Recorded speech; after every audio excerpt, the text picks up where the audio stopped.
You've caught me arranging my chickens. Well, I don't think... Oh, there's some people watching it, so I don't think anyone's caught me arranging my chickens. Just telling me there's someone there. All right. I'm going to make a cocktail video at the start while we warm up. Come on, get it together. Chickens. Oh, that's an okay arrangement. There we go. That's an okay arrangement of chickens. I'll put the banner up explaining. Hey, Heine, how you going? Ooh, you posted on Discord. Before I disappear, I want to see what that is.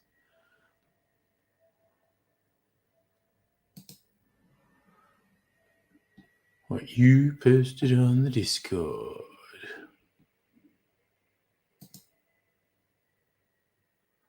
I do not see any posts on the Discord. Just FYI. And hello, Megalich. All right, I'm going to make a blue drink.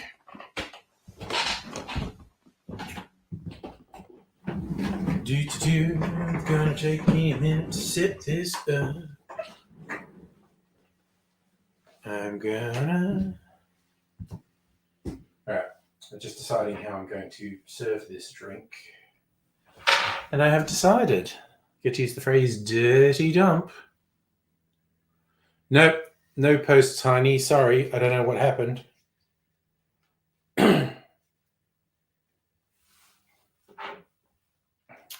Try again, my friend. Get my GoPro ready. Audio ready. I want all those things. Okay. We got pineapple juice. Lime juice and orgeat.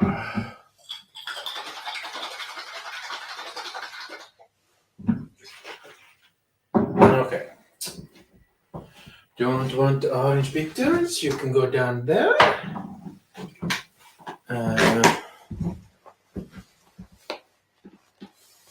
Wrong Discord. Well, that would explain it. We all make mistakes. I, for one, fucked up a presentation at work today, so, you know. Okay, let's go.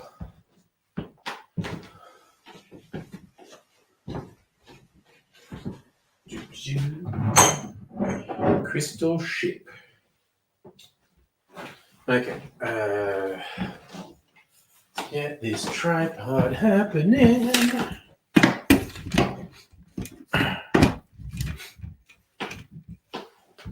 Okay. Put my video camera up here.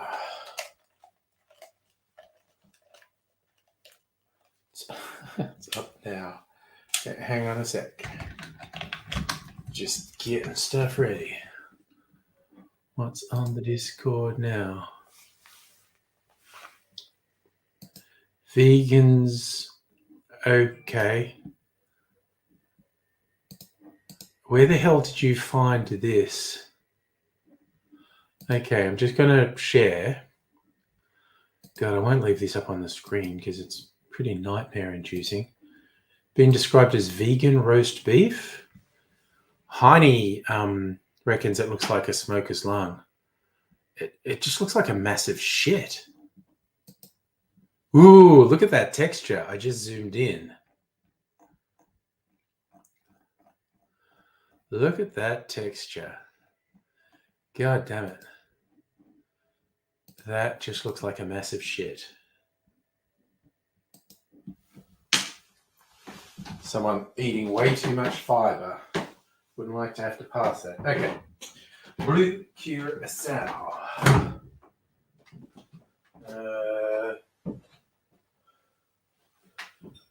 Break out the marionette blue curacao. Very blue.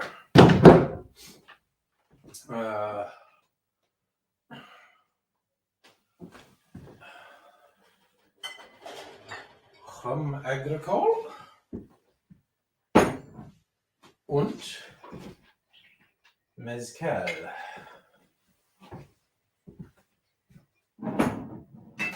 Okay. Those are the components.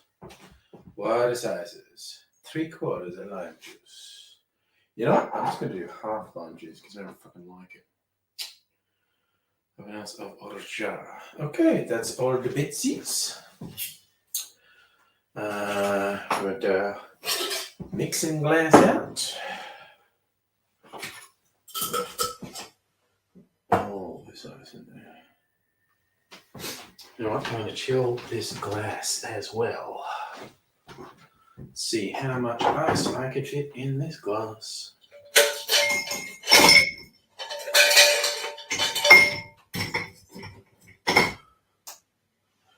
Huh. Do I want... Yeah, honestly, that's probably fine. I was just thinking if I got too much ice. That's probably fine. It's probably fine.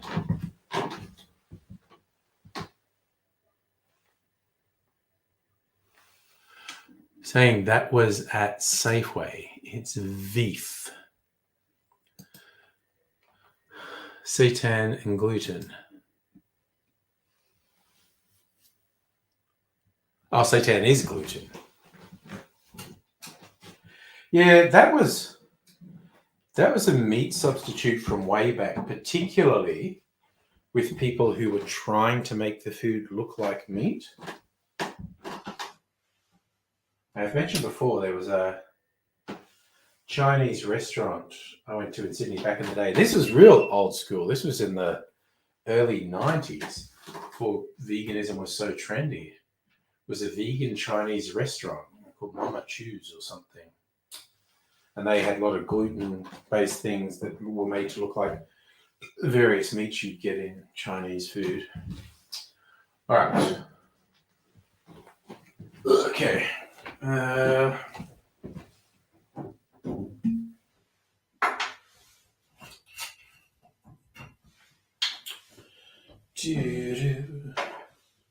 Let's do that.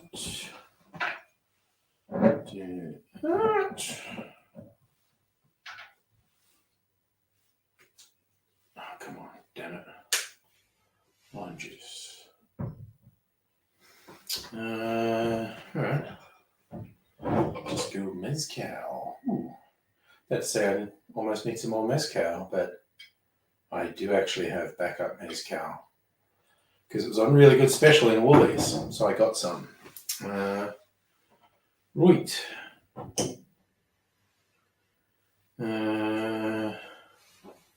Alright, ready to go. Ready to go. Okay, I shall be distracted for a bit as I shoot this video. First we do the close-up.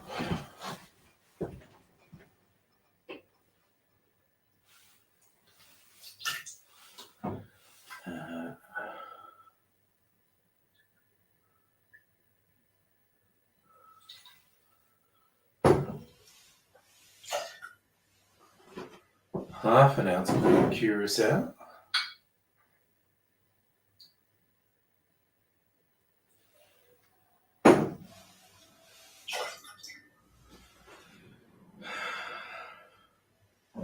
Half an ounce of orgeat.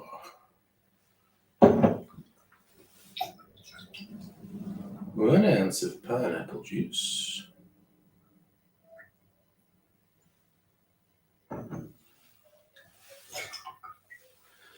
And 3/4 ounce of lime juice.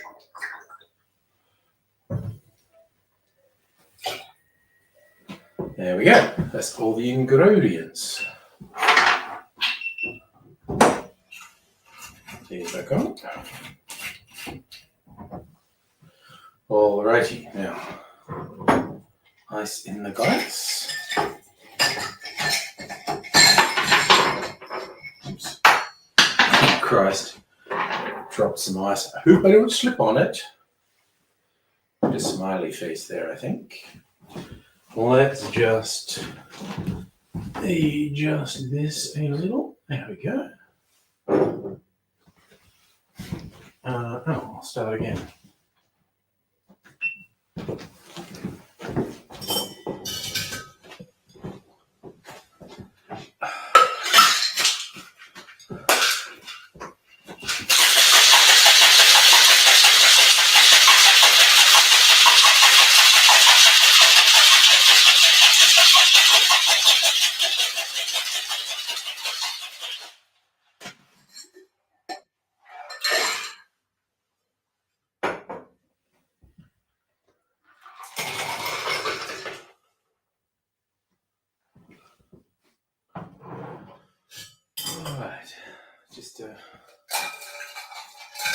Let's put the last little bits of ice in there. Right, now, okay, so that's done. Take a publicity photo.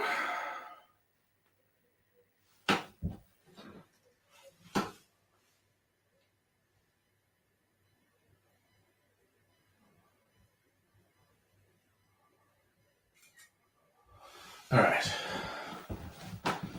so that's ready. That was the wrong button. Oops, got to put a few more lids on things. Pineapple juice. And juice. Put that there. Put this across here. Get it bounce gentle light because it makes me look more beautiful. Gives me the soft appearance. Okay.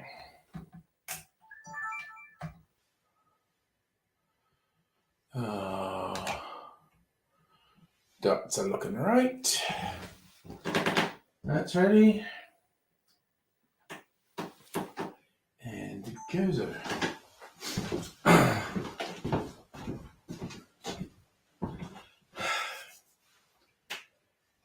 G'day, cocktail lovers. I was thinking to myself, I said, you know what you haven't done in a while? You have not made a blue drink.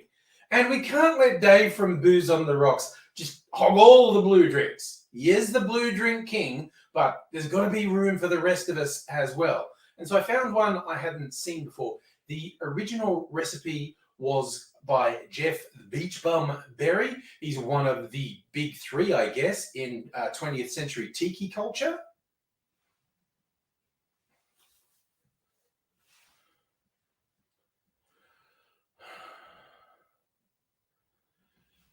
The drink is called the Crystal Ship, and it has a split base of rum agricole and mezcal, which I thought was a very interesting pairing. Of course, clear spirits to show up the blue, because there's blue curacao in there as well. So if you're unfamiliar with rum agricole, honestly, with a mixed drink, you could definitely get away with using white rum. The difference being rum agricole is made from cane juice, whereas white rum is distilled from molasses. Molasses is the end product of sugar refinement. It's heavy, dark, and strong flavored.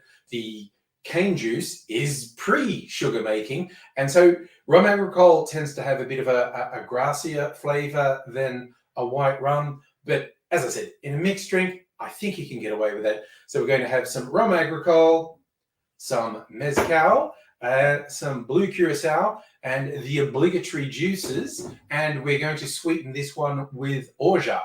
Here's how we make it. In our shaker, we put 1 ounce or 30 mils of mezcal, then 1 ounce or 30 mils of rum agricole. Then we're going to add half an ounce or 15 mils of blue curacao, half an ounce or 15 mils of orgeat, Then we're going to add a full ounce, 30 mils of pineapple juice, and finish things up with 3/4 of an ounce, which is around 22.5 mils of lime juice. Add ice to your shaker, shake that good and hard for 10 or 15 seconds to chill and dilute the drink, and then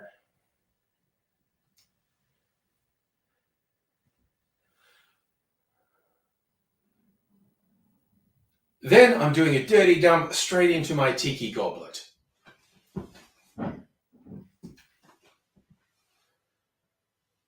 This is traditionally served in a pearl drop.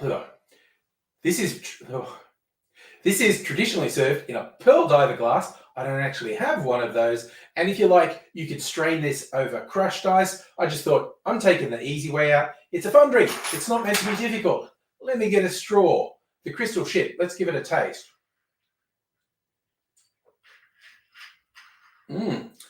Oh, the smoke and the mezcal comes through quite late. I was prepared to say, oh, it's not dominated by the mezcal. I thought the mezcal would be more pronounced.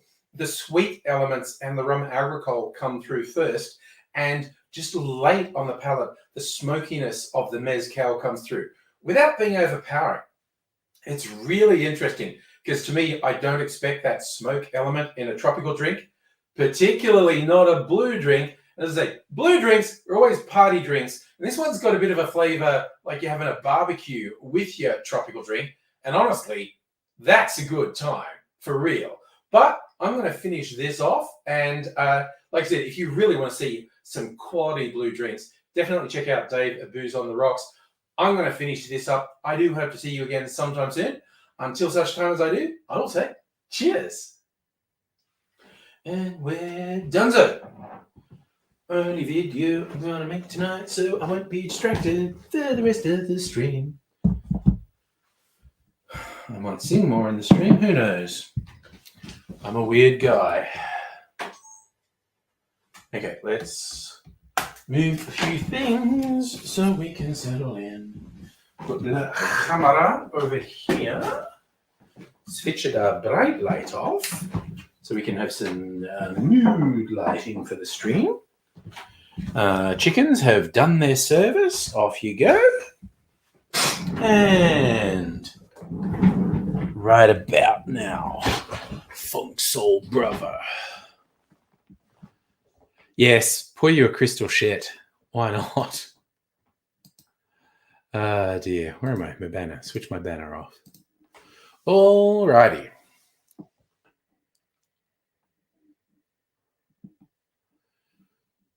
So, what else are we doing in?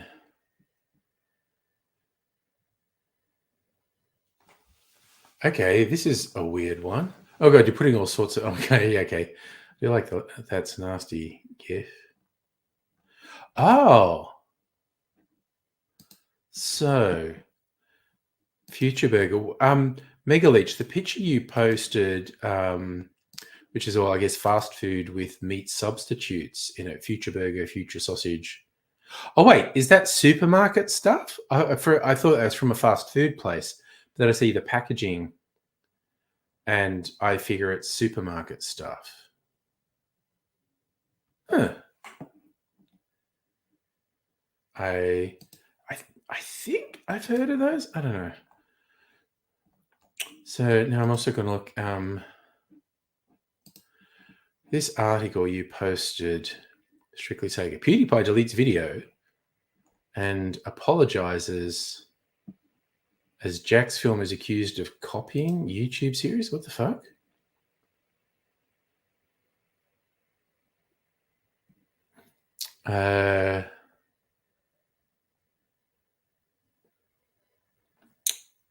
Back in 2015, Jack's film created Yesterday I Asked You. Yeah. PewDiePie created a parody titled Last Week I Asked You. Yep. Okay.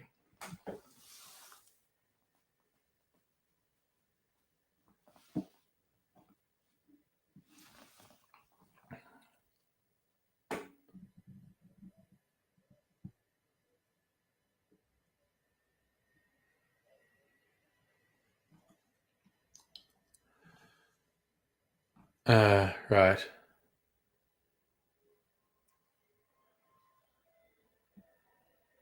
Well, what's this one?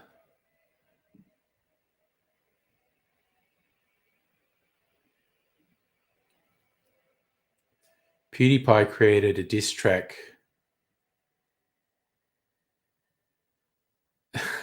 Pitch Lasagna, congratulations, they were banned in India, and they sort of court order to remove the song.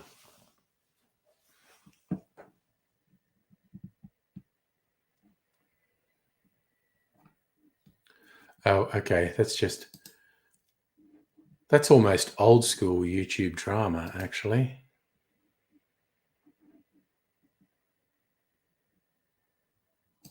Ooh, watch my previous video while chickens are in charge. Ah, actually, that's a fun thing to do. Nice. All right. I haven't had a blue drink in ages.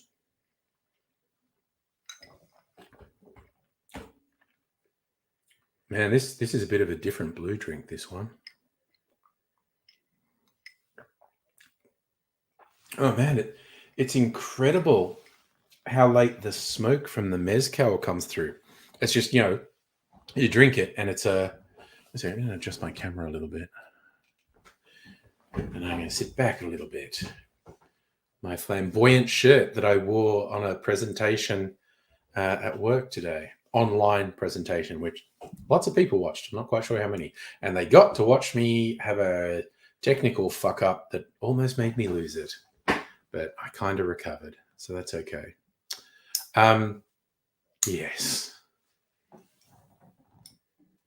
Oh, okay. That's interesting. I missed that because I was off making a thing. Jack's film copied PewDiePie, and it's actually the other way around. Yeah.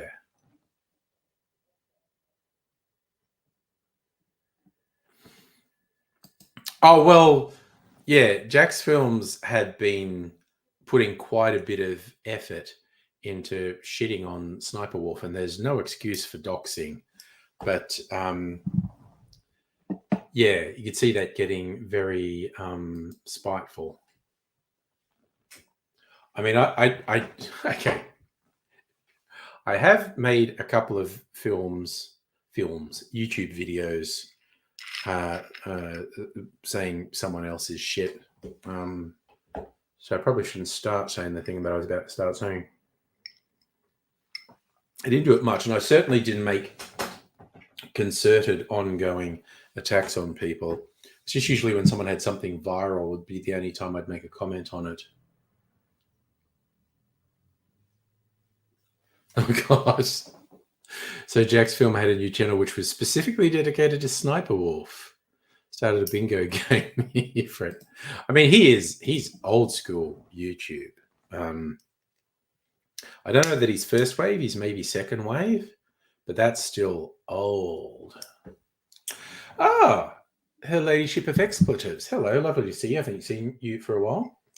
I just made a video for this one. A lovely blue drink. It's called the Crystal Ship. Not as strictly Sega heard it, Crystal Shit, but I bet lots of people hear it as Crystal Shit when I post it. So, rum agricole, mezcal, orgeat, pineapple juice, lime juice. And it's pretty fucking yummy. Oh, blue curacao, obviously, for the blue. Yeah, we're all doing well. Thank you very much. I hope everything is well in your world. So Jack has bingo cards of things Sniper Wolf does over and over in a restaurant. Yeah, I mean, honestly, fucking reaction vids, lowest of the low. And it's absurd how many of them there are, and it's absurd how popular they are. I just can't do it. I mean, I don't want to be famous that desperately.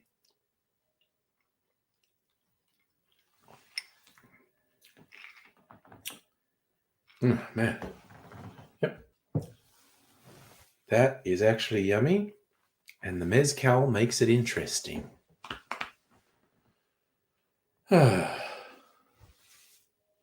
Oh, yeah. No, friggin' reaction videos are so popular. There are so many channels do them. Okay, I like that. Click does bingo cards for insane parents. Oh, and also I'll throw in it. While not being my bag, is not actually saying all reaction videos are bad either. And there's an audience. Who am I to fucking say they're terrible? Like, there's a huge audience for them. I like that. YouTube supports them because preteens will sit there and watch them all playing Roblox. Quite possibly. Yeah. But I mean, you see reaction videos and they're for everything and anything. And honestly, way more shit than the YouTube reaction channels. I've seen the ones on TikTok where, and yet there are people who do this on YouTube as well. But I've seen ones on TikTok where literally all they do is play a video through and sit there going, like they double screen, and it's just like, what the fuck is this? God damn. Oh, I fucking despise prank channels.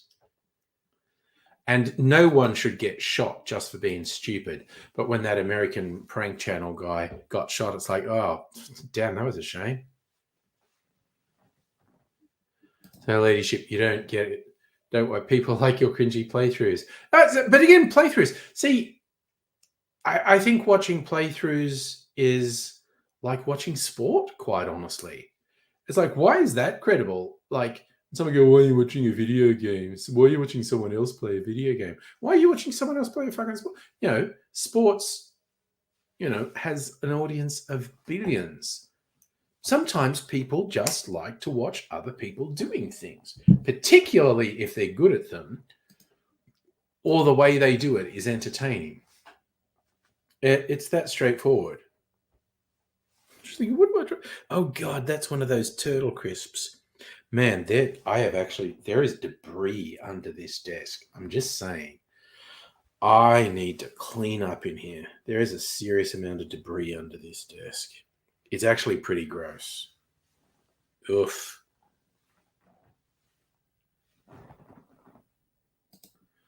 So Strict say you never thought of that context. Yeah, I did not invent that take. I saw that somewhere else. I think it was just like a web comic with someone criticizing someone for watching someone else play a video game and then just going to sit on their lounge to watch a football game. It's like, the difference is where exactly? It's what it just comes down to what you like to watch. See, ladyship, screams and cursing. Yes. Horror games are the most requested. See? That's going to get the punters in, definitely. Also, I don't know. I'm trying to do my hair differently, and it's because you people are always hassling me saying I look like I have a mullet when I don't. I was brushing it straight down. I'm trying to get like God hair going. Like sometimes when I wake up first thing in the morning, my hair's like all buffy, and I'm like, I kind of like how that looks. And then I brush it, and it's much straighter. So I don't know. I just don't know. Here's the thing. Like I've been growing the hair for like 3 years now, and I don't fucking know how to style long hair. Oh, I tie it back all the time. Not a man bun so much as a ponytail. I tie it back all the time, particularly if I'm outdoors and it's windy for the friggin' obvious reasons. So I will tie it back. But I can't. I'm trying to start. Yes, see, that's what I'm thinking. I liked that. I was telling Mrs. Angry, hey, look, we were talking about this on the stream. I like how my hair was here. I think I might like take a screen grab, and next time I go to the barber, going, I want my hair cut like this. This is how it was 2 years ago. I want it cut like that. And yeah, I was wearing the pseudo Harry Potter glasses. So I'm going to think about it. I'm going to spend a bit longer trying to style the line. I think the problem is it's like it's heavy. I brush it and it just goes down straight. I don't know. Oh, see, look at that. See, flattery will get you everywhere. Right mix of suave and casual.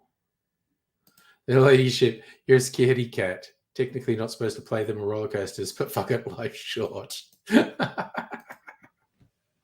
See, again, you have big reactions. That's what people want. People want to see big reactions.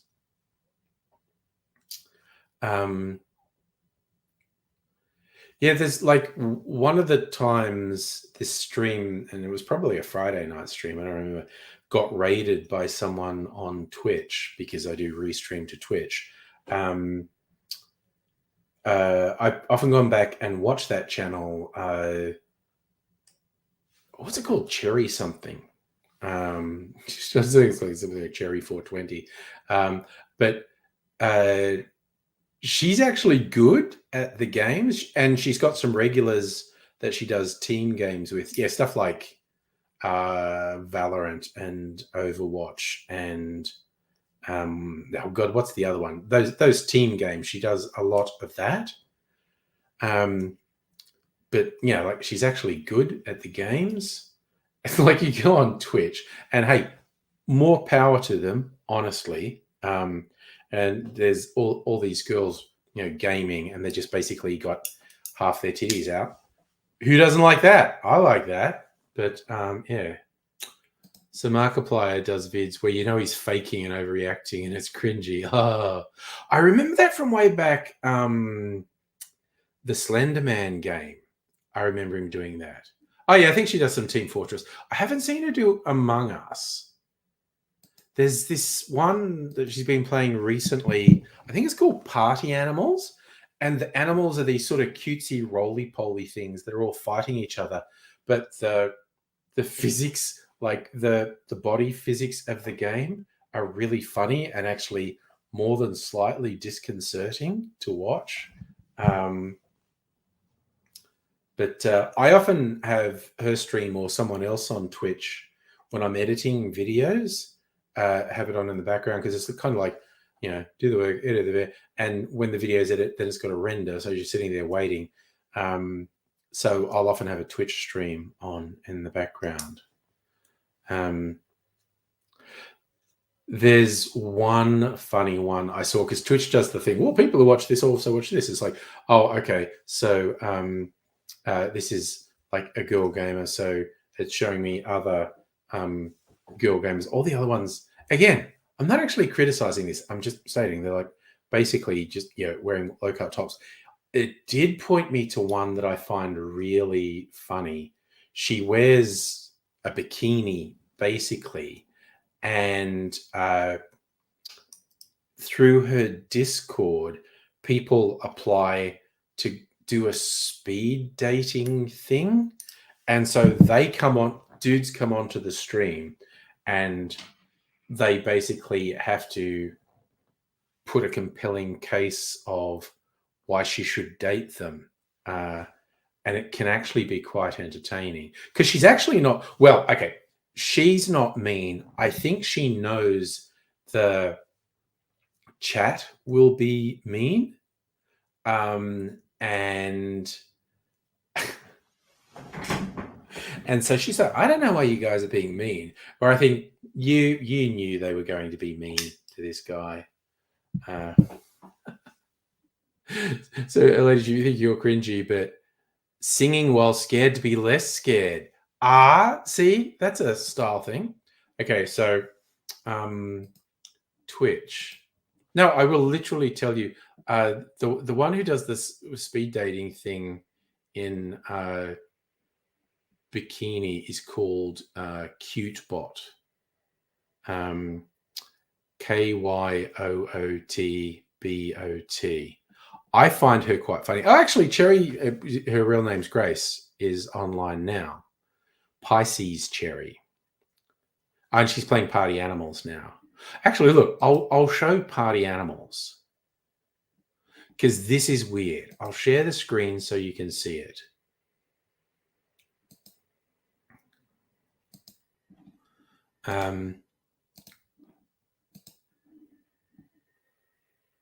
So this is Party Animals. Oh, wait. Can I do full screen? There we go, full screen.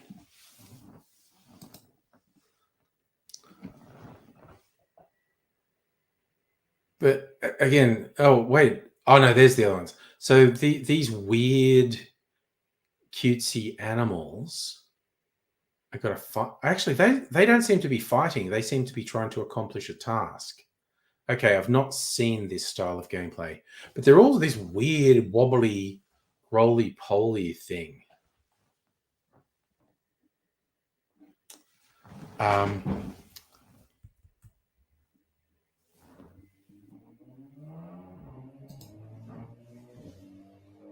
Yes. I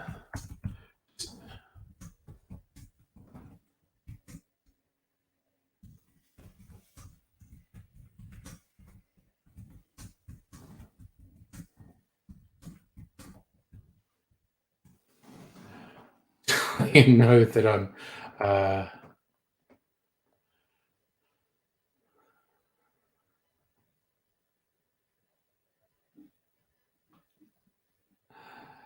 Oh dear. Oh no, they died. I don't know what that is. Oh my god, are they trying to push each other into the fire? What on earth are they doing?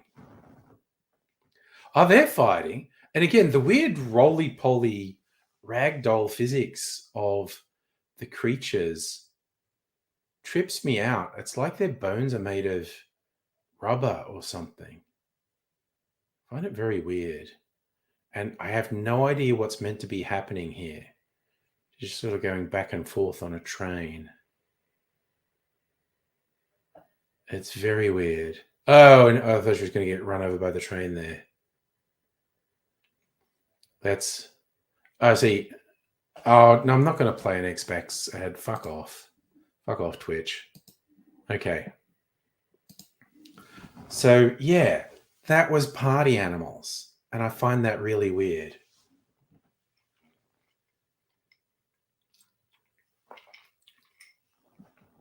Just visual. Like, I don't mean weird as in bad. I mean weird as in quite amusing. I find just visually that is a really strange game. It's very, very weird. But, you know, it's a thing, I guess. It's just a thing. There's lots of weird games out there, and that's one of them. Oh, sorry, I was looking up things. Yes, it's like the animals are drunk. It's like they run almost like babies or toddlers, like they can't really hold their head up. It's very strange. Yeah, it's a different trend in games. So I was looking something up, like because I always look up what's on this day, and today was wear something flamboyant or something. I always wear something flamboyant. So it's weird. There was the Culin Laringo massacre. White colonists got massacred by indigenous people on this day in 1861. Single largest massacre of colonists by Aboriginal people in Australian history. In the weeks after, cops carried out one of the most lethal punitive expeditions in frontier history, hunting down and killing up to 370 members of the Gaudy Aboriginal tribe implicated. Yes, I'm sure there was a fucking trial. Yeah.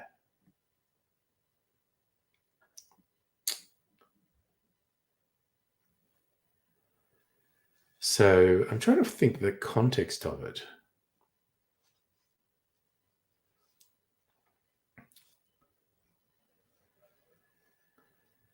It was reported that the attack on the colonists was revenge for the murder of Gahiri men by their neighbor. Had erroneously accused, the indigenous people of stealing cattle, something that happened all the fucking time, which resulted in murders. So saying, according to a survivor, Aboriginal people had been passing through the camp all day, building up numbers to the 50. Then, without warning, they attacked. With Nulla, settlers defend themselves with pistols and tent poles, but 19 of the 25 defenders were killed.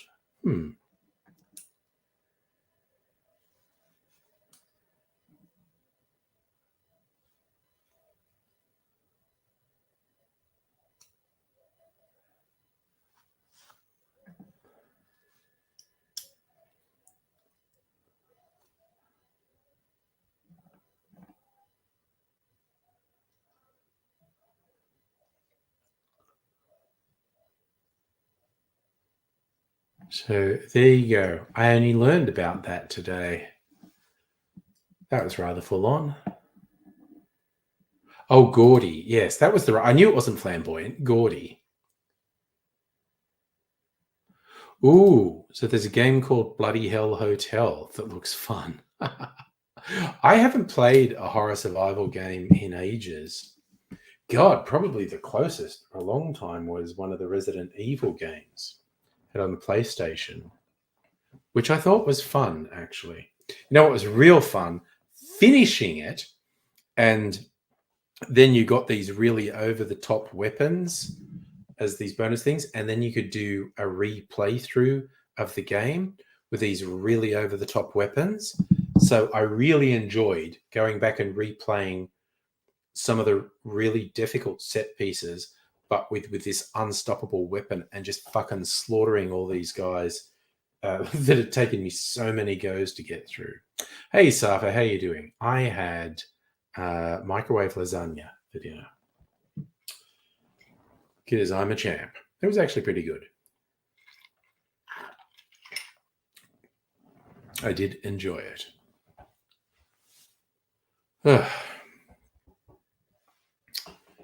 yes, I realized when I got home from work today, I felt, because I went into the office, I felt really drained. And I realized it was because there was so much fucking adrenaline expended when I had to do this presentation. But I recovered, and maybe the lasagna helped. So, ladyship, the game's you're a vampire running a hotel. Slice of life and horror. That sounds fun. Oh, God, it's reminded me of a game from way back. Dungeon Keeper, where, because in most of the adventure fantasy games, you're the hero going into the dungeon and kill all the monsters. And in this one, you were the boss monster at the center of the dungeon, and your goal is to populate your dungeon with enough dangerous creatures to stop the heroes getting your treasure. So for cooking stir fry, that's pretty classy. And yes, that Martin Scorsese film, everyone's given big hype to, like it's paid for by Apple TV, I think, but it's going into cinemas and then it'll be on Apple TV. That's getting big hype from what I see. Yes, what happened to 90-minute movies? There are still some. Now it's like the benchmark is 2 hours almost. But yeah, there are a lot of too long movies, quite honestly. Oh God, Heavens. I still have to watch Heaven's Gate one day because that was a notorious disaster of a film. I need to watch it. Oh, see, if you remember the Dungeon Keeper one and Overlord. Yeah, it's kind of fun to play with video game tropes. I mean, honestly, if I knew how to code video games. I have an idea which I think is reasonably original, but I'm not an artist or a coder, so maybe that would literally be a Win Lotto thing. Pay some good developers to make this game I want to make. Oh, okay. So Strictly Say again, wasn't so much bad as Long and Slow. I remember reading, besides being long and slow, it went horrifically over budget, as I remember the legends of the time when it was out. And I remember reading this article that an example of why it was overrunning so much. There was one scene at a beach with the waves breaking, and they had a score, and the director wanted the waves to be breaking exactly in time with the score. And of course, waves are natural and somewhat unpredictable.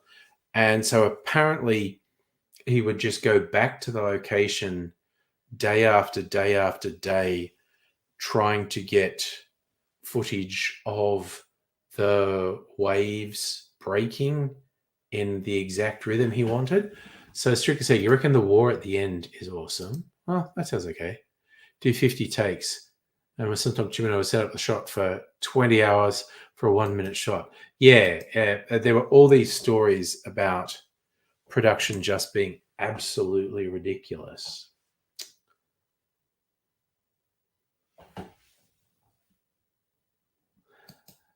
I love that was accidental caps, but it really fits. But you've seen Deer Hunter, yeah? He's that kick-ass director. Deer Hunter is pretty good. Although I do remember from a book I really like, William Goldman's Adventures in the Screen Trade. I actually had to read that as a text when I was at uni in my theatre course for how to write scripts, and it's very good. William Goldman wrote a bunch of great scripts. He wrote Princess Bride, one of my favorite movies. He also wrote Marathon Man and a bunch of others, and I think he was quite a renowned script doctor. Was credited or uncredited script doctor on a lot of things. But anyway, his book Adventures in the Screen Trade is really good, and he just tells some really good stories about films getting made and good things and bad things that happened in film making world. Oh, and I brought him up because Deer Hunter, he was talking about like cartoons and comic books aren't by definition bad, but there's like cartoony storytelling and really moving storytelling, and he basically does a comparison of the just fucking gut-wrenching scene in Disney's Bambi where Bambi's mother died, and he's just going, that's not a cartoon, that's not a comic, that is really deep gut-wrenching tragedy, and it's so well done. And he compared it to the end of Deer Hunter, which he says is a good movie, but he's going, but the ending where Hero is just looking for his friend, which is Christopher Walken, in the city where it's all going to hell, and he finds him, and it's just like he's just going like, that's a comic book. That makes no sense at all. That I think it's like The Fall of Saigon. The idea that you could just go into this city that's in chaos looking for one person and find them is just ridiculous. Oof. Oh God, American History X is such a full-on movie. That's my I think my favorite bit of that is when young fellow who was in Terminator 2, I'm forgetting his name, but he's like doing diary entries and he's talking about his brother, the neo-Nazi who's been imprisoned, and he's on the computer typing this, and he types something to the effect of, if the cops knew what my brother really did, he'd be in jail for life. And then he just backspaced, no, I can't commit that to writing. That's too full on. Because the assault his brother commits is absolutely horrific. Oh God, strictly saying, stop buying Star Wars after the fourth time buying it. I got a box set of the original trilogy and the prequels, and it has despecialized versions. It has, and I know everyone talks about all the different versions that were released on video that weren't exactly the same as what was released in the cinemas, but it has, this is like so many discs in this set. It has the special editions of those 6 Star Wars movies, and it has the non-special editions of those ones. And I have not watched them in a very long time. You got Rogue One. I love it when people say Rouge One. I don't have Rogue One on 4K. Is it either on Blu-ray or DVD? It's probably Blu-ray. And The Force Awakens and Last Jedi I have on disc. I do not have The Rise of Skywalker on disc because it's fucking terrible. I'll just watch that on Disney Plus if I ever, for whatever fucked up reason, want to watch it. Well, again, this is all a question of opinion, ladyship, and it's interpretation and experience of entertainment / art, and personal subjective opinions are completely valid. I think the prequels were pretty terrible. I've said this many times. I think The Force Awakens was so much better than I thought it was going to be. Last Jedi was very good. Rise of Skywalker was embarrassing. I think Rogue One is right up there with the best Star Wars movie. Yeah, the TV shows, ladyship, they're a bit all over the place. It's kind of like they didn't want to make the 3rd season of The Mandalorian, but they did. Who knows? I genuinely basically didn't understand the Book of Boba Fett. It was like, what the fuck? Is he a cool, badass bounty hunter or not? Because he's kind of weird and pathetic. And why would anyone respect him? This is not making sense to me. What the fuck are you trying to do here? I found Book of Boba Fett quite difficult to understand. Oh yeah, I think they're definitely milking it. I think the Obi-Wan series was okay. They're talking about doing more. If they do more, they're definitely just milking it. Ahsoka was okay. Unsurprising, with Rogue One being the best of the Star Wars movies. The Andor series was fucking great. It was so good. Just amazing.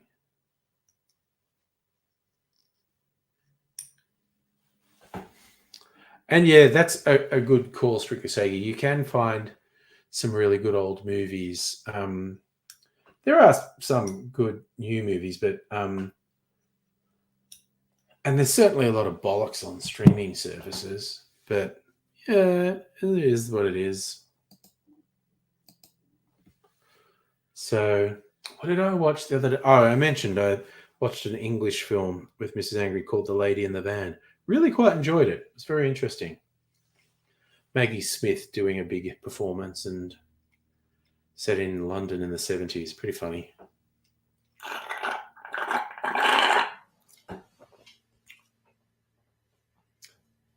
Oh, there you go.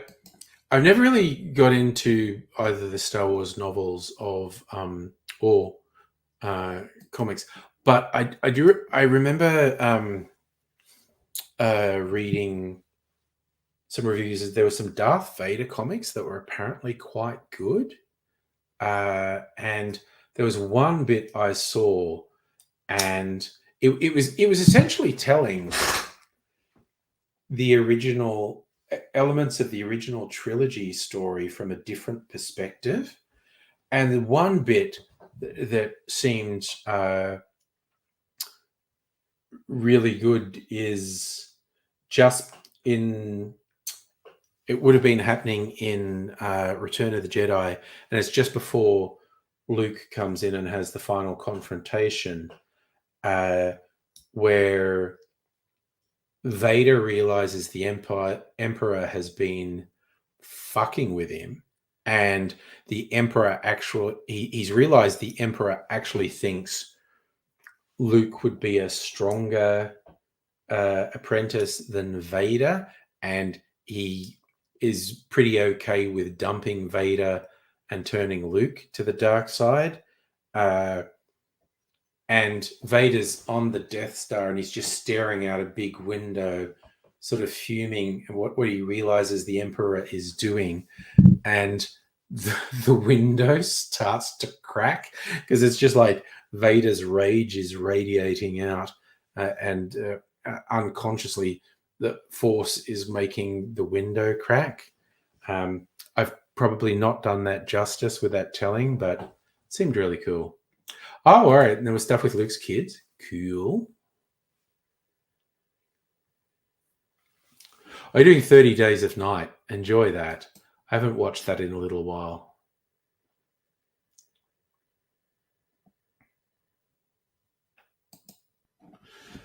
But what else have been? Oh, actually, completely different style of show. The latest and final season of Sex Education on Netflix. Really good, really entertaining. Absolutely sort of fantasy La La Land. Like, it's not real world, not even close to real world, not even a little bit. But extremely entertaining. And also, Ncuti Gatwa, who's one of the main characters in it, he's going to be the new Doctor Who. It's really funny because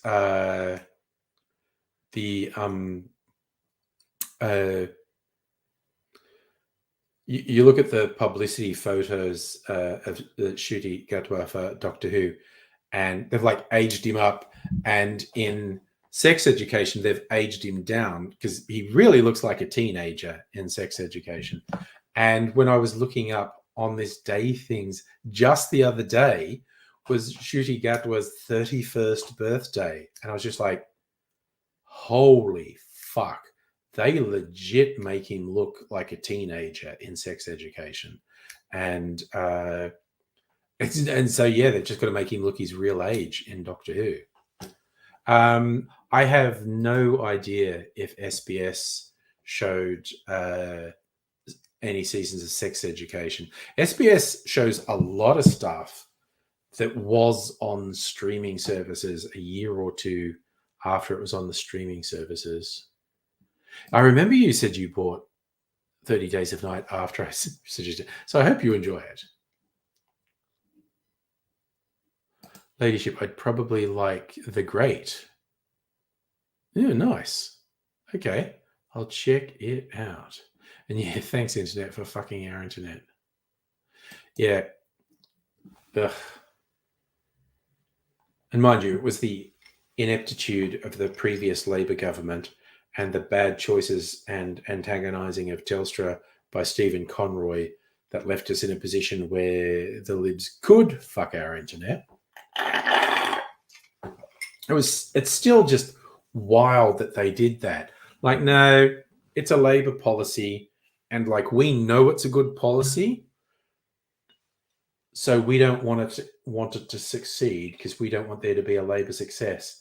So we're going to deliberately fuck it. And it's so detrimental to the Australian public and the Australian economy that they fucked us on the internet. It's just astonishing. I mean, there's political fuckery all the time, but the political fuckery of the LNP sabotaging the NBN absolutely does my head in, because it's just really damaging economically, really sucky just from a quality of life perspective for the population, but they're just playing dumb fucking political games. Stephen Conroy wanted to censor the internet. Stephen Conroy, the Labor minister responsible for the internet, he was firmly of the belief the internet could be censored. And it was eventually established that the filter wouldn't work and was a fucked up thing. I've seen NASA's internet, they have 60 terabytes. Oh, shit, you should go to a university, Melbourne Uni or Sydney Uni, which are internet hubs for Australia.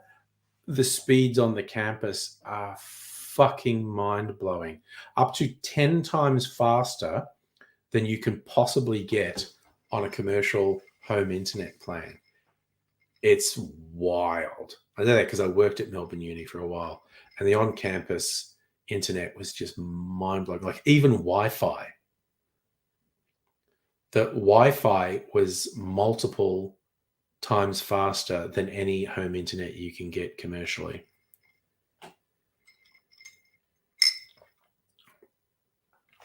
Okay, that is still super fucking weird. But I've established the remedy is 2 drops of umami bitters.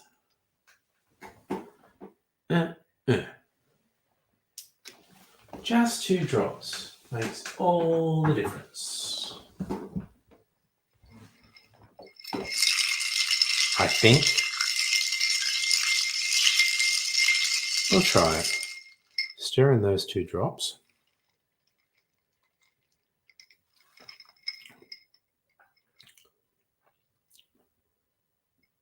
It's better. Still a bit fucking weird though. When did I work at Melbourne Uni? Jesus Christ. How many fucking years ago was it? 6 years ago? I don't even remember, man. I worked so many jobs as a contractor, it's real hard to keep track. Right. Get this order. Oh god, no, I ordered a really expensive bottle of whiskey today too.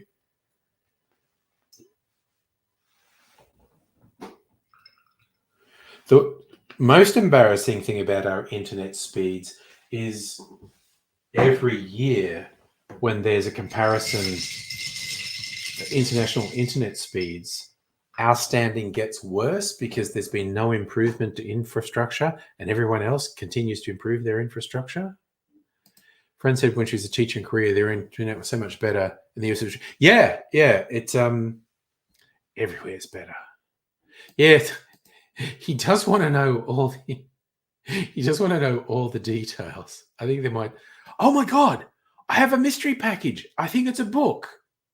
Strictly Sega, it was in the Angry Mouse. I have to go get it. You just reminded me I have a mystery package, and I don't know what it is.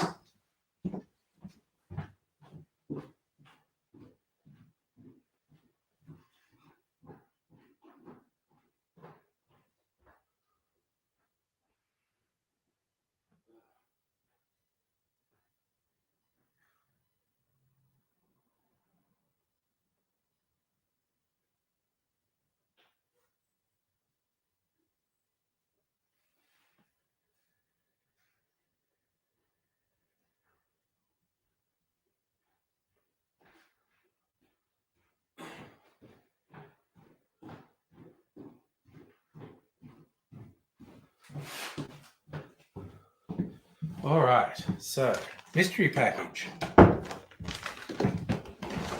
Mystery package from Matthew. I don't know what it was. When I got a notification that there was mail in the angry mailbox, I just thought it was going to be more of the weird religious texts that Toby signed me up for.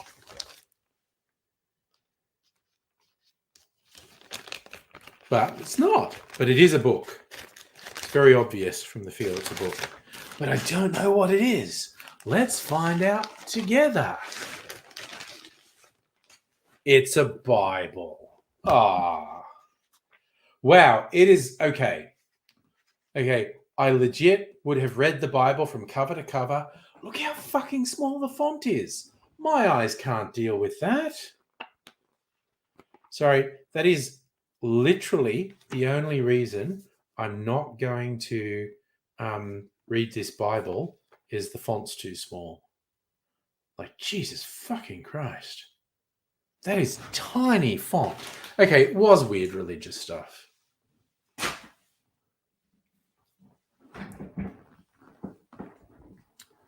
Ugh.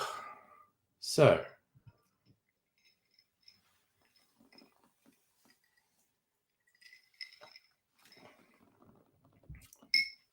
Gonna tip that out. That's so weird.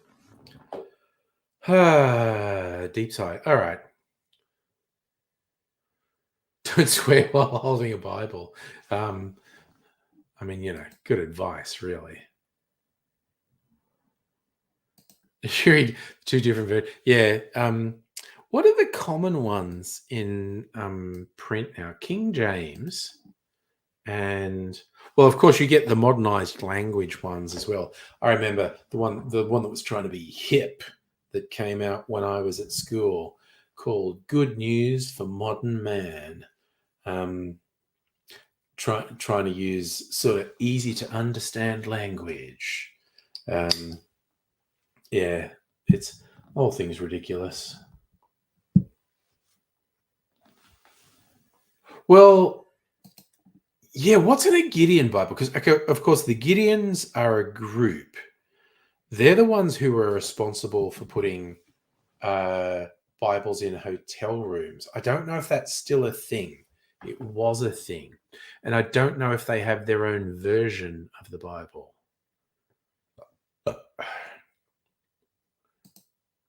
Is it the Beatles mentioned the Gideon Bible in the song Rocky? I reckon. There you go. I did not know. Yeah, so I have no idea if the Gideons have their own specific version or they just print a King James version. Which version is this?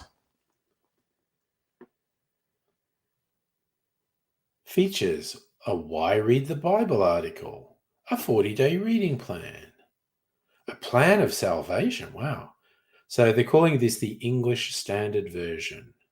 Great choice for personal reading and study, for private devotion and family prayers, and for teaching, preaching, and worship. An essentially literal translation, the ESV Bible combines word-for-word accuracy with readability, literary excellence, and depth of meaning. More than 100 of the world's leading Bible scholars and teachers were involved in creating the ESV Bible. Trusted worldwide. The ESV is a treasure of life. Fucking weirdos. Absolute fucking weirdos. Oh, my PO box. It's in all my YouTube videos. It's in the default description.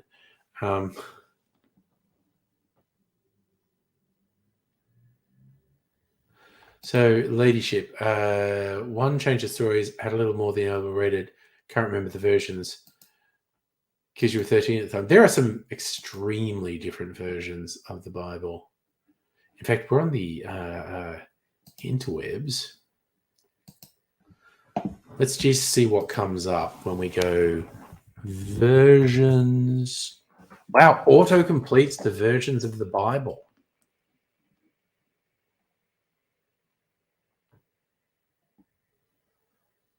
Okay, so Cambridge University Press has a list.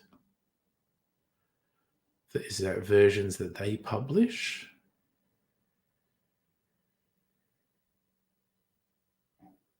Okay, that seems a bit weird. Short answers. How many versions of the Bible are they? Over 3,000 versions in. Oh, there's different languages. What are the versions? King James Version, New King James Version, Revised Standard Version, Holman Christian Standard Bible, English Standard Version, New Living Translation, New International Version. They're saying 55% of Bibles in circulation are the King James Version, 19% are the New International Version, 7% are the New Revised Standard Version, 6% are the New American Bible, 5% the Living Bible, all others 8%. So this is in others. Oh, there's a question. Why are there so many versions of the Bible? Because it's fucking made up. That's why there's so many versions of it.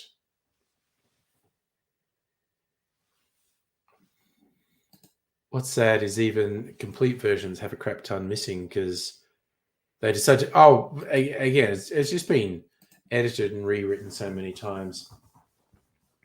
There is some fun stuff in one of my favorite movies from the 90s, Jesus of Montreal, about these actors who were trying to update Passion Play for Christmas for the Catholic Church. And the lead actor, the guy who's playing Jesus, does all this research on source material for the Bible. That's quite interesting. Yes, actually, that's another reason there are so many versions of the Bible. There's no copyright. Yeah, like Shakespeare. Anyone can publish a Shakespeare. Anyone can publish a Bible. I'm going to put a couple more drops of these bitters in here.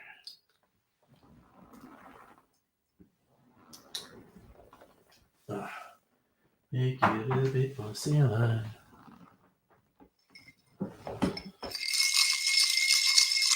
Stir, stir, stir.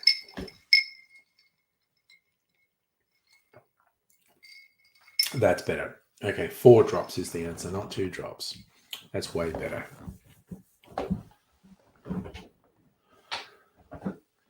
Ladyship, if you remember right, the Roman Church decided back in the day. Oh, there's probably really fascinating reads on the histories of the Bible. And saying cutting out a crap ton, there are all these stories of the lost Gospels, other accounts that the church at various times in history decided didn't fit their narrative.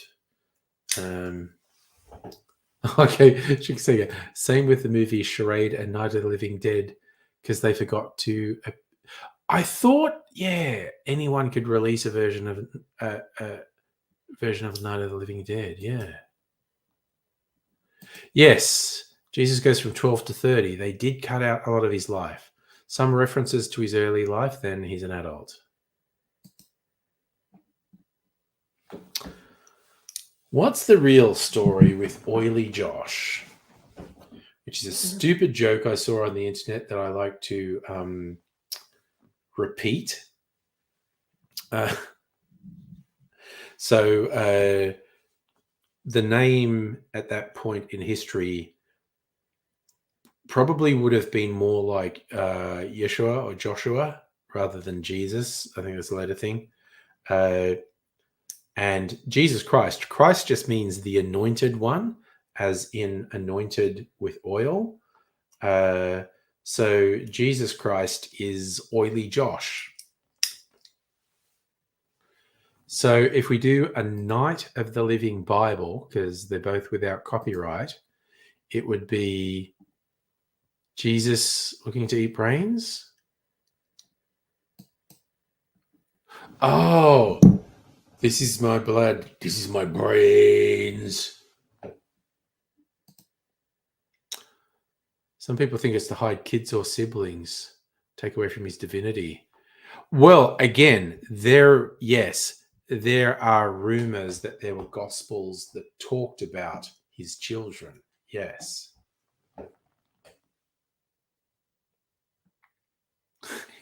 Figured he didn't know how to use his powers.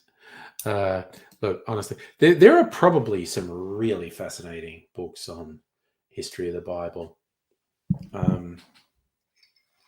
And I would not want one done by a really glib atheist. Like, I just think it would be super tiresome, like a Richard Dawkins history of the Bible. I think that would be really tiresome. I think a really proper academic research on the history of the Bible and the changes and all that sort of stuff that wasn't written by some glib fucking atheist. I think that would be a really interesting read, and I'm sure they exist. Strictly say you think throwing rocks at pregnant. You think he was a shitty teenager. I think it would be like there would be a lot of episodes of storming out on Joseph. You're not my real dad. I think that's why we left out his teenage years, because it was just a lot of "you're not my real dad." Leadership Jesus is fuck you, slaps you, turning you into a leper because he's at the rebellious stage. He was just very contrarian at a certain point. Yes. Hey, Justin, how you doing? Good to see you.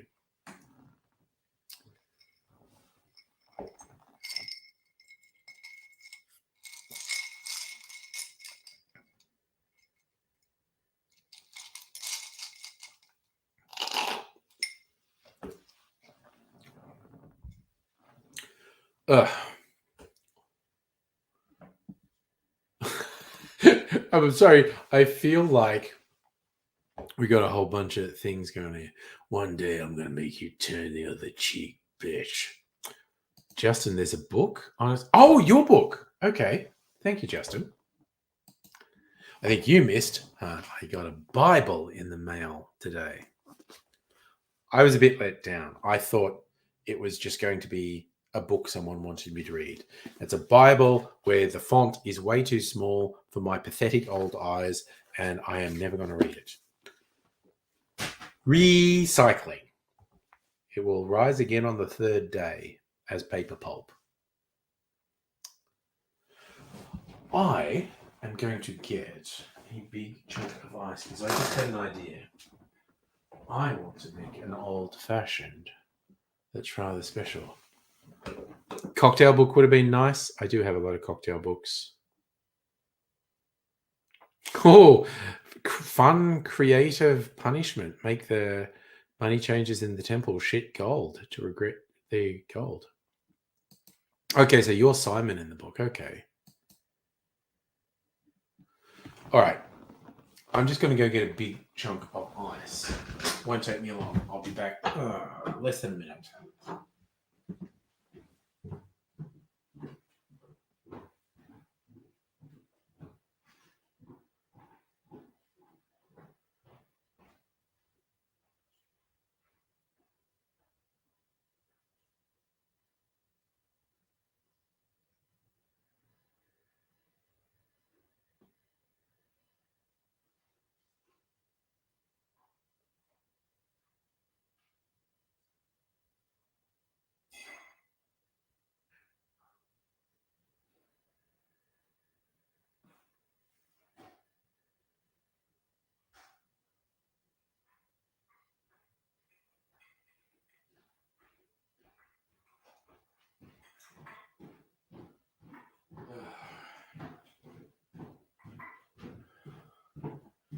Okay, I'm back.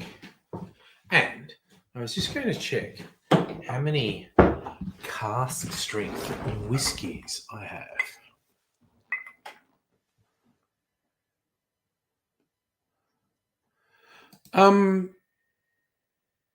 Justin, yeah, I will give it a go at the book.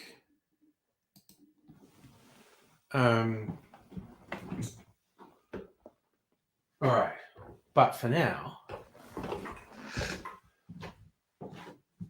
how many cask strength whiskies do I have? I thought I had about 4.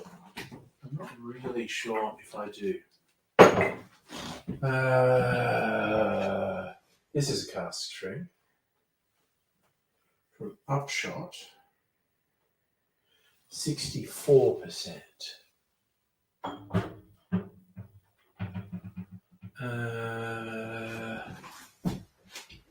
56%.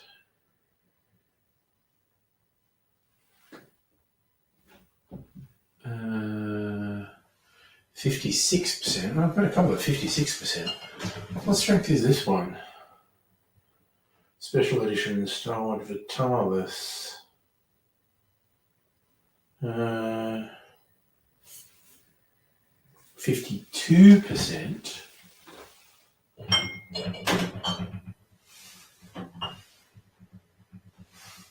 46%. Ooh, what's this one? Ah, that's cask strength. 58%.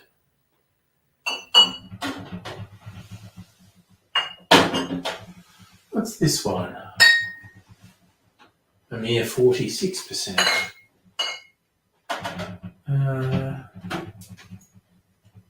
What's that? 47.5%. So really only.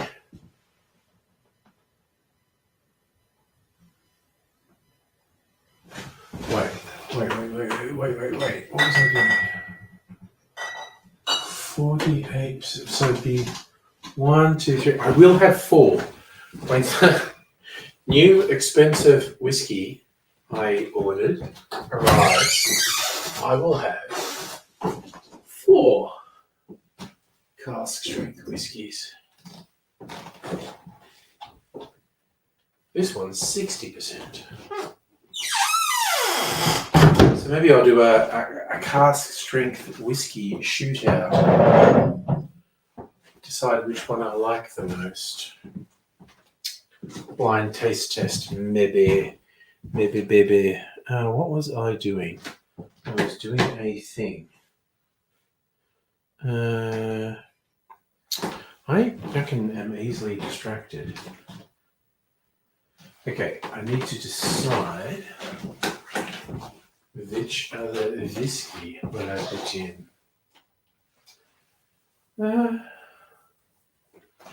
Wait, what's my tailored whiskey? What percent is that?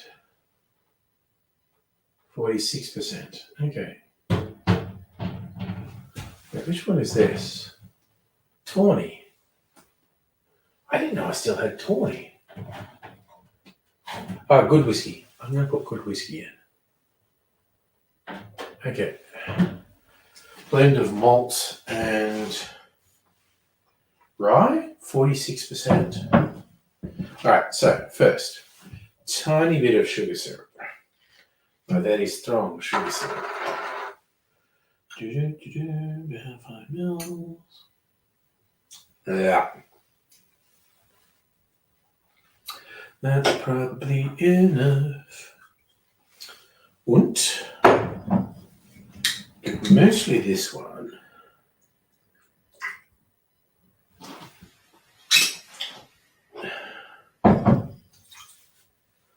And a little bit of this one. A little bit of cask strength.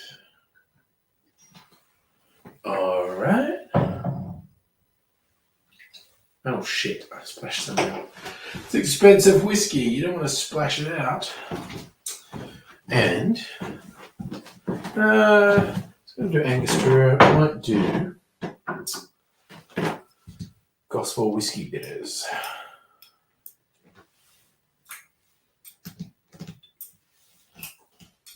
Okay.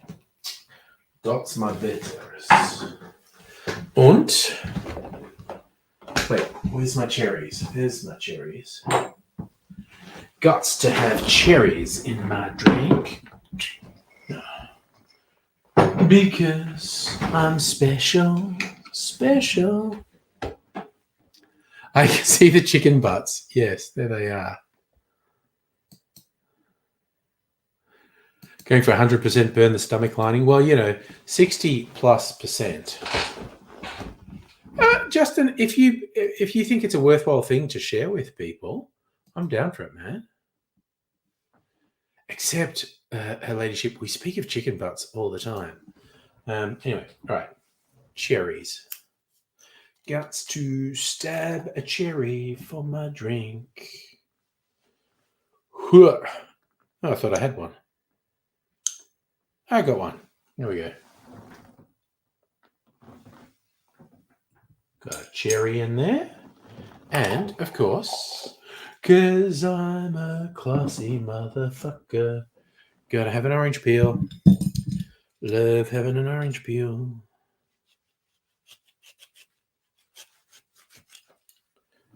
Oh, I love the smell of the citrus oils. Spritz some citrus oils in there. Rub it around the edge of the glass so we get a little whiff of citrus oil every time we take a sip. And let's just stir.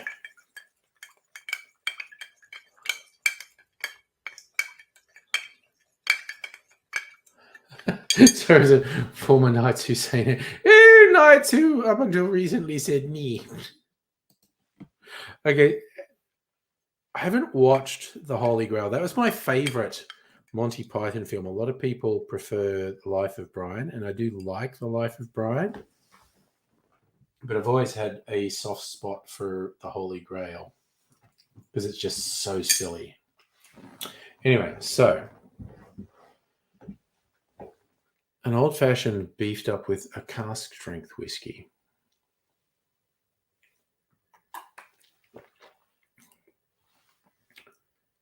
Oh man, that's fucking good. That's fucking good.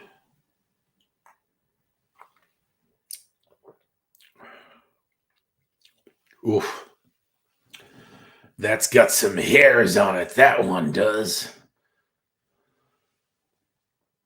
Oh, nice, Heine. Got the Holy Grail and the Meaning of Life on Blu-ray. I think I can get them on a streaming service. I love it. Justin goes, silly things we believe were at 13. Ladyship, I believe silly things like the world was fair. I was probably still a fully believing Christian at 13. Catholic, in fact. It's kind of funny, like when I tell people, I was raised Catholic, I believed the whole thing. I was an altar boy for a while. And when people say, oh, so when did you,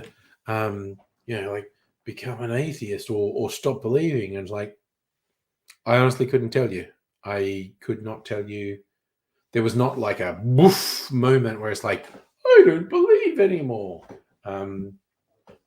I genuinely couldn't tell you when it was.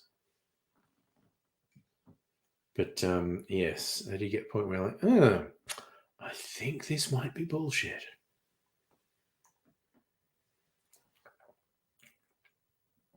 God damn, that's fucking good. All right. So, Justin, you might have been a Republican. Is the reason 13-year-olds can't vote. Dude, there are a lot of people who think they're smarter than 13-year-olds who believe some real stupid shit. Being a Republican isn't the stupid part. So, ladyship, Catholic and Baptist. Went to one of two churches back and forth every Sunday. Wow. Okay. I didn't do any weird Baptist shit. Just pure Catholic for me.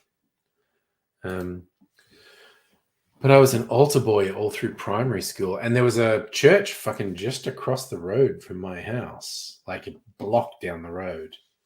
I think I had Friday mornings. Because there were morning services every day of the week. Like it's 7 in the morning. And then, of course, there were the Saturday night vigil mass and then the Sunday mass. And I think Fridays were my day. I had to get up early and be an altar boy. Fucking sucked.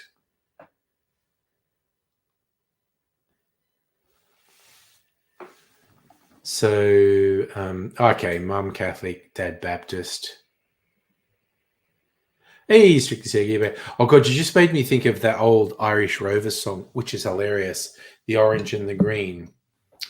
Oh, it is the biggest mix-up that you have ever seen. Me father, he was orange, and me mother, she was green. Or it goes the other way. I'm going to get the lyrics because there are some piss-funny lyrics in that song. they're so Irish. And I say that with love. Like my ancestry is Scots-Irish. Like, so when I say something is really Irish, that's not derogatory. Orange and green. Irish. Yeah, song by the Irish Rovers. Okay. The lyrics to this are fucking hilarious to me. Okay, so it is the biggest mix-up that you have ever seen. Me father, he was orange, and me mother, she was green. So orange is Protestant in Ireland, and green is Catholic. Me father was an Ulsterman, proud Protestant was he. My mother was a Catholic girl from County Cork was she. They were married in 2 churches, lived happily enough, until the day that I was born and things got rather tough. So you're going to get my bad singing because I fucking love this. Baptized by Father Riley, I was rushed away by car to be made a little orange man, my father's shining star. I was christened David Anthony, but still, in spite of that, to me father I was William, my mother called me Pat. With mother every Sunday to mass I'd proudly stroll. Then after that the Orange Lodge would try to save my soul. For both sides tried to claim me, but I was smart because I'd play the flute or play the harp, depending where I was. Now, this is my favorite fucking verse of this song. This is so Irish. The last line in particular, I love this so much. One day me mouth relations came round to visit me, just as me father's kinfolk were sitting down to tea. We tried to smooth things over, they all began to fight. Me being strictly neutral, I bashed everyone in sight. That me being strictly neutral, I bashed everyone in sight is one of the fucking funniest things I've ever heard, and is so Irish, is absolutely fucking hilarious to me. And thank you for liking my shitty Irish accent. Here's one more. No, there are 2 more verses. Me parents never could agree about my type of school. My learning was all done at home, that's why I'm such a fool. They've both passed on, God rest them, but left me caught between the awful colour problem of the orange and the green. Oh no, that was the last verse. But that seriously, that line about dad's Protestant family and mum's Catholic family starting to fight, and me being strictly neutral, I bashed everyone in sight. That's one of my favorite things ever. That is so fucking Irish. I love it. So strictly saying, your parents could never agree about type of school. Oh, sorry. There you go. You're finding the lyrics as well. Yeah, sorry. I thought you were literally talking about your parents then. And I realized it was the lyrics that I was just reading. And just like the Irish storytelling tradition, the Irish song tradition, I fucking love it though. Oh, ladyship, you got booted from Catholic school. I got in trouble multiple times at Catholic school, but I never got booted. In Dubbo, where I was living in my day, the Catholic school only went up to year 10. So to do the HSC, year 11 and 12, I had to go to one of the pagan state schools. And the weird thing is, I swear to God, if I got properly tested for both ADHD, I think I would actually, they go, oh, yeah, you've got ADHD. I thought, well, that'd explain a lot. And probably also very mildly on the autism spectrum. That would not surprise me at all if that came out in a test. But in the Catholic school, they kind of forced me to do work with violence, literally. And then I went to the state school and they did not force me, so I didn't fucking do anything. Nuns don't like it if you snatch the ruler from them and slap them on the hand like they do you. Yeah, nuns are notoriously unreceptive to payback. Oh my God, someone was talking about a TV show earlier. There's all these shows about sort of the old American West going into the 20th century, Yellowstone, and there's a prequel thing with Harrison Ford. 1926. I haven't seen Yellowstone, but I saw the prequel one, and it was really good. But there's a thing with a native girl who's in a church school where they're being violently abused, and she eventually rebels and murders the two nuns who were the worst abusers. And I was just like, God damn, this shit's hardcore. So strictly saying, you got suspended. Fitzroy Lions won a game. Also went up and down the halls with toilet paper. Then we need to get rid of the toilet paper. And you said, let's burn it. I mean, okay, A solution. B, not a great solution. Right outside the classroom, filled it with loose TP, set it on fire. Started to, Jesus Christ, you're a bunch of animals, strictly saying it. So, ladyship, been watching it. It's not so bad. Where Jimmy goes to the rodeo. Yeah, I mean, there's a bunch of good shows. But man, there's some weird politics in some of these shows as well.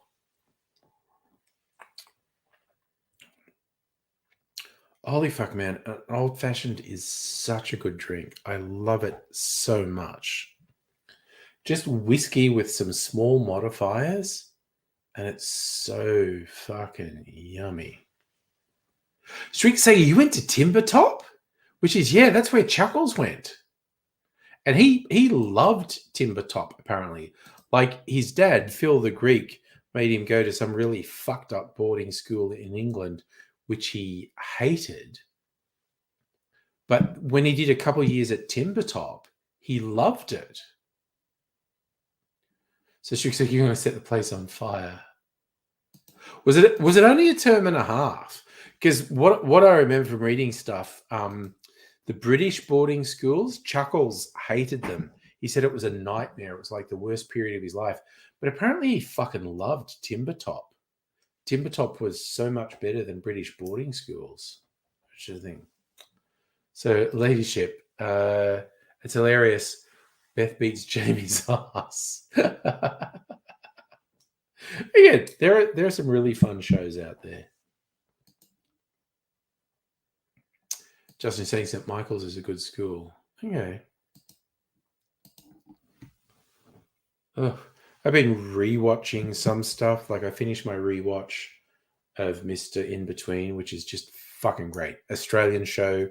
You got to watch it. Mr. In Between just fucking rocks.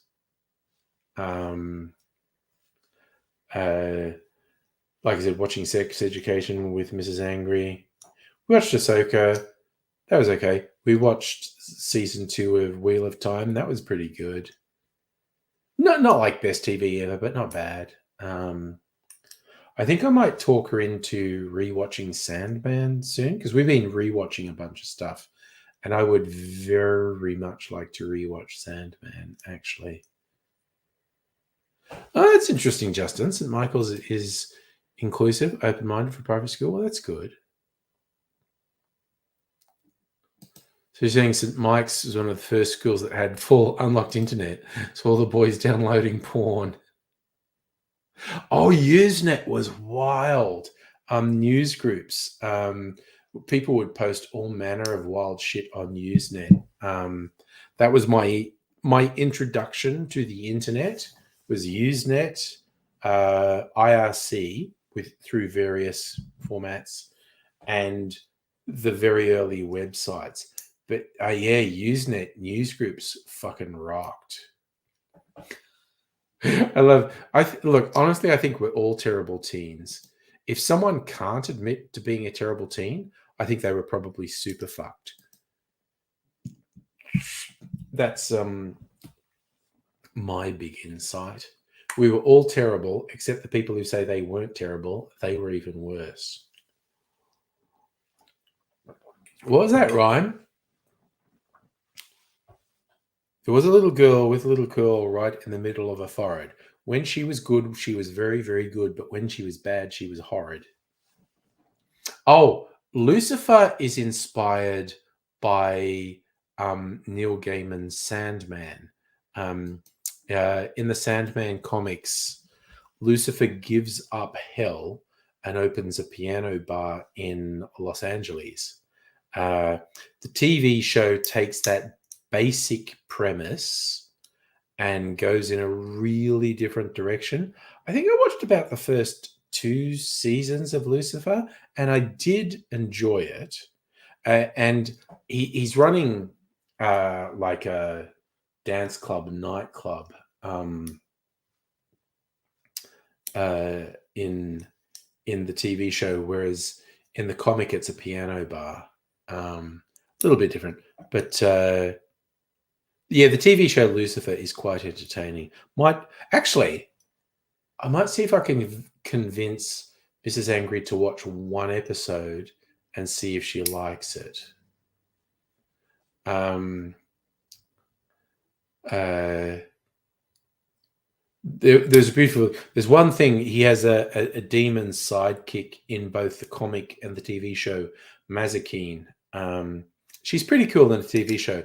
In the comic, the demon Mazikeen only has half a face, and so she can't talk properly because she only has half a set of lips.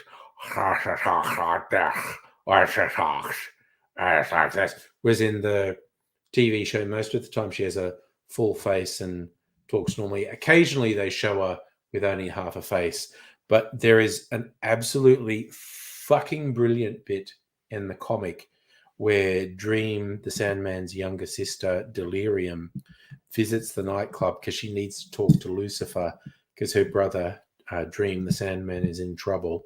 And she comes to the club, and Mazikeen is door bitch, and she has a half face mask on, kind of like Phantom of the Opera, and she doesn't speak because she can't talk. If she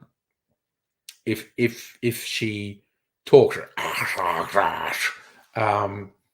and when Delirium comes, she says, "I need to talk to Mr. Lucifer," and Mazikeen is basically telling her to fuck off. And Delirium, who's one of the Endless, who are older than gods and have terrible powers, there's this brilliant bit where, because Mazikeen is a demon that only has half a face, but she appears like a woman who's wearing a half mask at the door bitch, and Delirium just says, "If you don't take me in to see Lucifer, I will turn you into a demon lady who has only got half a face, and I will change everything so you have always only been a demon lady with half a face," which is beautiful and poetic and fucked up. Because then when she says that to Mazikeen, Mazikeen just goes, "He deserves you," and Delirium just goes, "Well, if he deserves me, he must be very nice."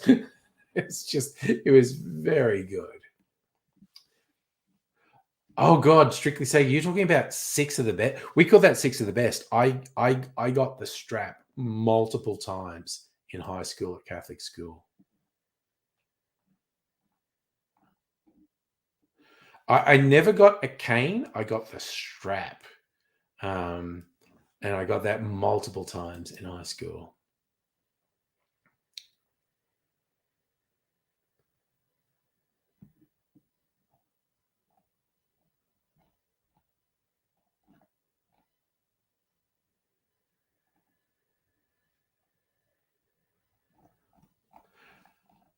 But yeah, that's the Sandman comics. But the TV series, Lucifer, which takes that general concept of Lucifer's given up hell and is running a bar in Los Angeles, and it goes in very different things.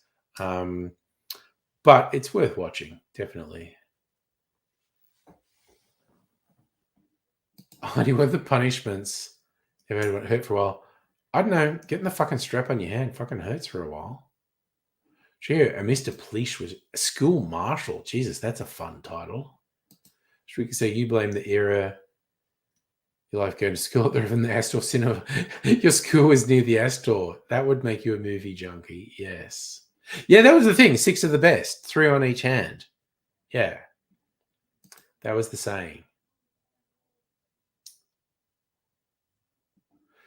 The leadership, you tolerated the ruler 4 times, got mad. kept getting whacked for stuff. So, oh my gosh, yeah, doing that to the nuns, they don't like that. Yeah, there's various weird shit happened in my Catholic school.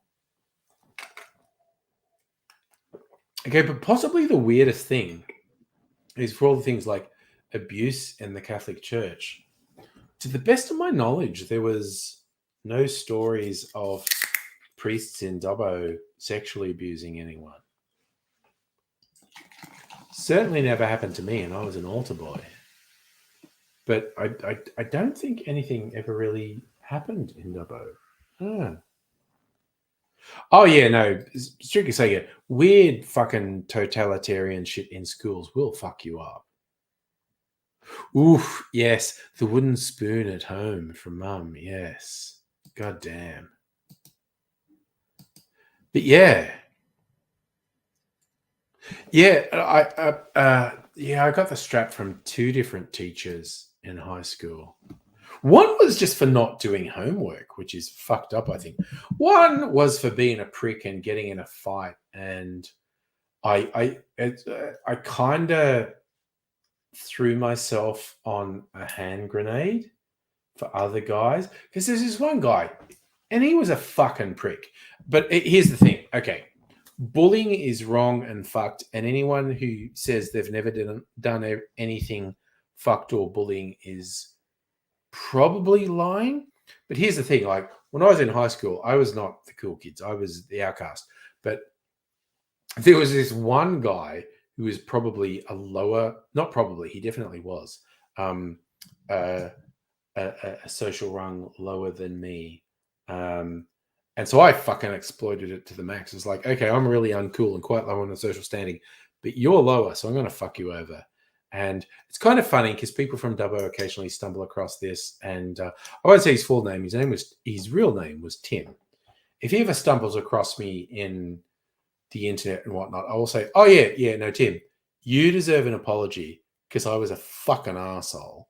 And a big part of it is like, I was the second lowest rung on the social ladder, and he was the lowest. So I'd fuck him over. In my defense, he was a prick. So I'm not going to shy away from things I did were completely unreasonable and fucked up and bad. He was a dick, though. But just because he was a dick, I shouldn't have done the shit I did. So yes, if I ever come into contact with him, which I almost definitely won't, but I don't even know, I would actually say, "Oh yeah, no, I was fucked. I was fucked to you. There's no excuse for what I did. I mean, you were a dick, but I genuinely feel this is where like I need to judge myself and go like I've looked back on it and I said I legit think it's because I was like on the second lowest rung on the social ladder and everyone else like treated me like shit, but this guy was lower, so I could get some status by fucking him over, and I did it.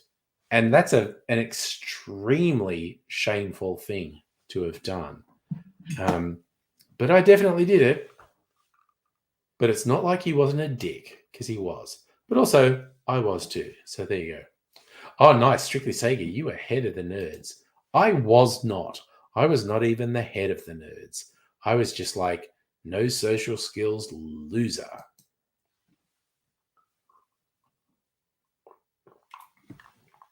And I would occasionally get violent with people. When someone fucked with me, I would occasionally get violent with them. Not great behavior on my part. I don't excuse it. I think it's kind of important. And it's kind of like because us nerds and outcasts, justifiably think the people at the top of the social structure at school were fucking pricks because they fucking were. I also think it's kind of important that we acknowledge our own dickishness as well. because I was fucked. So should you say, yeah, what did you say? In Timbertop, daily fights. Damn. Okay. All in brawls got it out of your system. Oh my god! I was listening to a podcast today. Mark Fennell, guy who does a lot of stuff on SBS and ABC. He's a really good presenter. He has. I still haven't listened to his podcast series that got really good reviews. It's called Stuff the British Soul. But I did listen to this short. I think it's 6 parts called House of Skulls. It's very interesting. He's a really good presenter, good researcher. And I forget why. Sorry, Jesus Christ. That old fashioned is knocking me about. I actually forget why I brought fights. No, All in Brawls. I was looking at the thing, All in Brawls. He mentions this sport Native Americans have, which is sometimes called stickball, which is kind of like lacrosse with lots of punching. The description of it was awesome. It's like a sport that goes back at least hundreds of years with the Native Americans, and yeah, it's incredibly violent. And it was often used to settle disputes within tribes and between tribes, and apparently, like I said, they use this thing, and it's quite like lacrosse. But one team says that, and they do a chant, and it's just like a scream, like a battle cry, and then one member of the team will step forward and shout something, which translates basically as anyone. And what he's saying is, I'll take on anyone in your team one on one.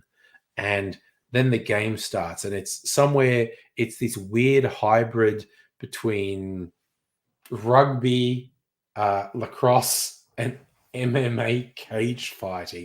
It sounds fucking intense.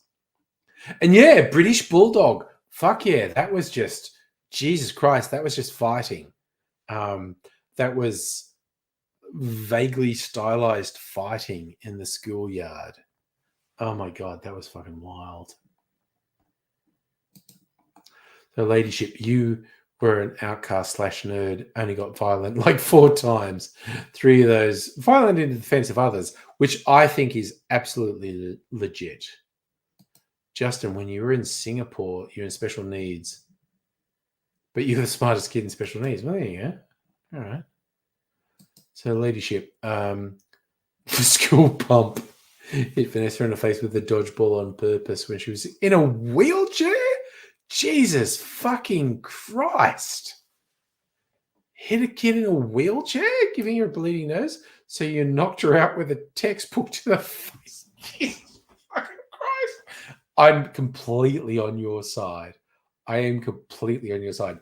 That's incredibly violent. Also, absolutely legit. Jesus Christ, we are sharing dark shit from school. So yeah, British Bulldog, kids split in half, opposite ends of the oval. Someone's screaming out British Bulldog, and you run each other trying to. Yeah, no, British Bulldog was just vaguely stylized fighting.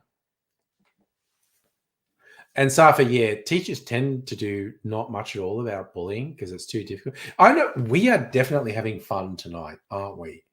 We are going through some fun shit tonight. Yeah, Justin, there's the whole thing, segregated teaching. Through the 20th century, it was regarded as a thing that should happen. There's more and more analysis now that says segregated teaching is actually a bad idea. But, humans, we keep making the same fucking mistakes, honestly.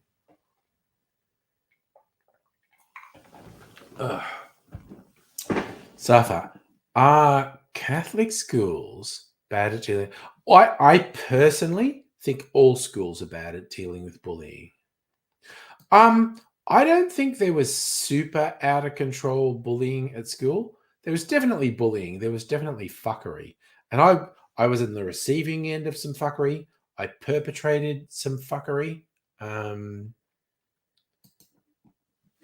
But I've heard stories of really nightmarish bullying, and I don't think that really happened. But again, this guy I was referencing, Tim, he would probably say, "No, you all turned me into a serial killer with your bullying," and I was like, "Yeah, okay, we were pretty fucking bad, quite honestly."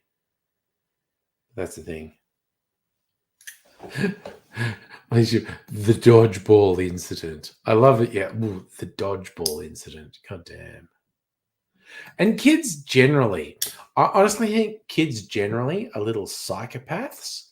And yeah, they do kind of need to get shit out of their system. And ugh, there's some bad stuff.